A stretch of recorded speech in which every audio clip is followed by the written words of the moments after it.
The we need The Teship blog. as in power. No, for storing water. Storing water, okay. Into a higher tank. Yes, so this is the Dr. Carl Engman water system. Alright. Into we and now store rainwater. We na only source of water at the time. You know the way back. Second one other side on 1753. And our doctors now free Denmark buy and back a friend Carl Engman.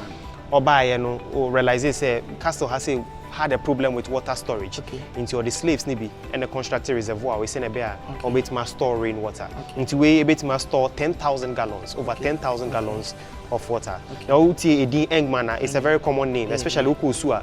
Very common, and that's because Oba and Obeware princess back where a friend and Shokai Obeware Ninti. I say they have a lot of descendants of Engman living, especially in Usu. Okay. So those people they will be fair, I think. Yes, they are. We call them mulattoes. We call them mulattoes. Oh, I never know what a plug no. Call Aquense Nina na Ebene. Ake before chairman by his number colonized one Carl Engman from Denmark.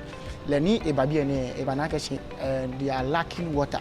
Water facilities a bit too active like an intrakashi a innovative way ko creating home with the slaves with the help of the slaves and I'm chabune ko bule emi ko wa ni is ameke store water ni ke amento wonu amena aga nu ne ni anya store ye bia enyo banyona gallon ko be put 10,000 intraka be nu e fawa no ni ake service lives shineke Carl Engman no ko te osu obana bofo ma gba pie me eke Carl Engman eke osu no hinshi ni twake ganyo hinshi ni the princess ye ma na me hinshi ni ekele fo oke ona osu mani amenwo le kan bofo ma gba ne Carl Engman le ke na kan hwe ba osu ma ni a wo se o ba twon ni BP ni ya no very interesting Teship plug